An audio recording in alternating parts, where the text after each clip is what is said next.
உங்களுக்கு, உங்க பையனுக்கு, உங்க பேரனுக்கு அடுத்தது இன்னொருத்தன் வருவான். அவனுக்கும் ரெடி பண்ணி வச்சுட்ருக்கீங்க. என்ன ஆட்சி நடக்குது? நீங்க மாறவே மாட்டீங்களா?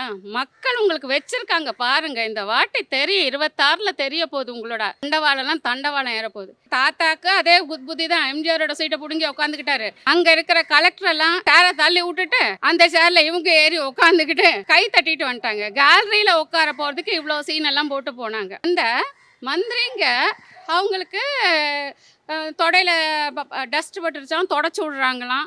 என்னங்கய்யா பண்ணுறீங்க?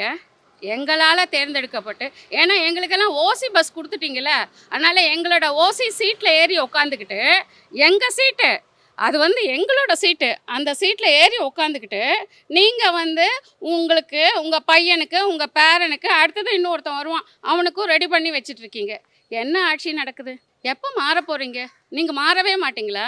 மக்கள் உங்களுக்கு வச்சிருக்காங்க பாருங்க. இந்த வாட்டி தெரியும். 26ல தெரிய போகுது உங்களோட வண்டவாளம்லாம் தண்டவாளம் ஏறப்போகுது. ஏய்யா போனீங்க, அப்பா பின்னாடி நின்றியா? கேலரியில் நின்று கை தட்டினியா? சந்தோஷமா காலை அடக்கிறவங்களெல்லாம் பார்த்தியா? கை தட்டிட்டு வீடு சேர வேண்டியதானே.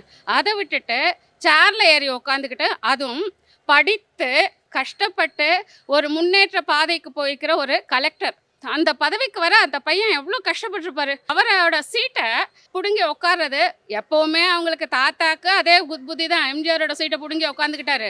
அடுத்தது ஓசி சீட்டில் அவங்க அப்பா உட்காந்துட்டு இருக்காரு. அடுத்தது இவங்க அப்பாவும் ஓசி சீட்டில் உட்காந்துருக்காரு. தாத்தா, மகன், பேரன், புள்ள எல்லாருமே ஓசியிலேயே வாழ்ந்துருவாங்க. ஓசின்னு எங்களை தமிழக மக்களை சொல்லிட்டு இவங்க எல்லாருமே ஓசி சீட்டில் உட்காந்துட்டு இருக்காங்க.